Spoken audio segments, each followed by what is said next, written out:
dolu sağ olsun, bir fahişimizlə gəldi. Bugün şəhid analarının yanında oldu. Ruslan Əkbərov yanıma yaxınlaşsın, zəhmət olmasa. Müğənnimiz Ruslan Əkbərovun da təşəkkürnaməsi var. Ruslanların bütün tədbirlərində təmənnasız olaraq çıxış elədiyinə görə, şəhid ailələrinin daima yanında olduğuna görə istəyirəm ki, kiçik bir təşəkkür edəyəm. Orada bir almışlarımız var. Almışlar gəlsin, zəhmət olmasa.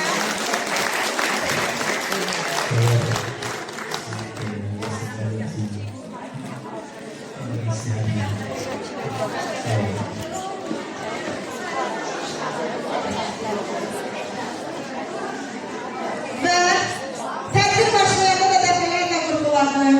Mənim kitab tərcümələrində yanımda olan, mənimlə birlikdə şəhər ailələrinin yanında olan Şahrar rayon Uşaq Kitabxanası direktoru Arzu İsayevana alqışlarımızla istəyirəm bunu təşəkkürnamə qəbulun üçün.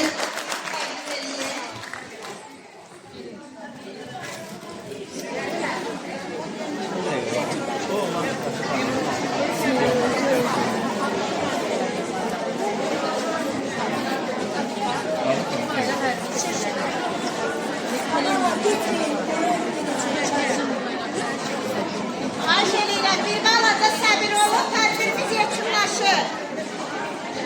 Şahrar rayon İdarə Mərkəzinin direktoru Təvəkkül müəllimi dəvət edirəm yanıma.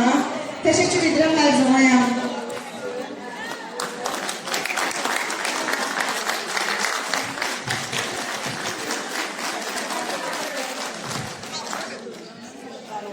Və sonda Quba Xatmaz Regional Mədəniyyət İdarəsinin Şahrar rayon üzrə nümayəndəsi Xalidə Əliyevonu dəvət edirəm.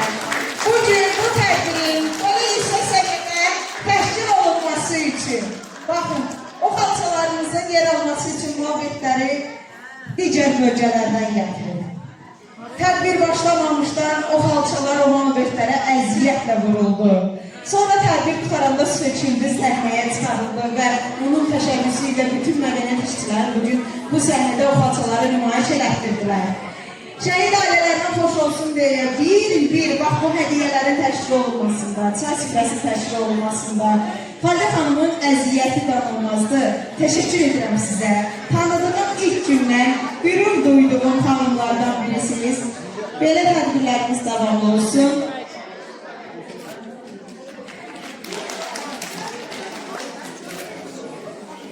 Və qızınıza təşəkkür edirəm. Gətir, sonda 2 dənə gülü qalıb, biri mənim, biri də özüdür. Esra xanım, dəyərli tədbir iştirakçıları, dəyərli bizim başımızın tacı şəhid valideynləri. Mən də bütün şəhid valideynləri adından, bütün şəhid anaları, ataları, bacıları, anaları adından, bütün mədəniyyət işçiləri adından Esra xanım, sizə təşəkkür edirik. Sizə bu gözəl gül buketini təqdim edirik. Gül buketi sizindir. Çox sağ olun, təşəkkür edirik. Və bir daha hər birinizə xahiş edirik. Bizim Ağsaqqallar evində sizlər üçün bir kiçik çay süfrəmiz var. Hər biriniz çox xahiş edirəm, ora gedək. Orada oturaq sizlərlə biraz söhbət edək. Və ora dəvət edirəm. Və bizim burada Tural Seyidovun həyat yoldaşlar yaxınlaşın mənə. O mənə bütün tədbirlərində mütləqən qol gəlir. Təşəkkür edirəm. Baxın, bu kiçik dəyər olsa da mənim üçün böyük bir şeydir. Həqiqətən. Çətin vəziyyətə verilən dəyərdir. Mən də ürəyim sevinir ki, sağ olsunlar, mənə də dəyər verirlər, məni də çox istəyirlər. Və təşəkkür edirəm sənə. Hər dəfə məni tədbirlərində sevindirdiyinə görə.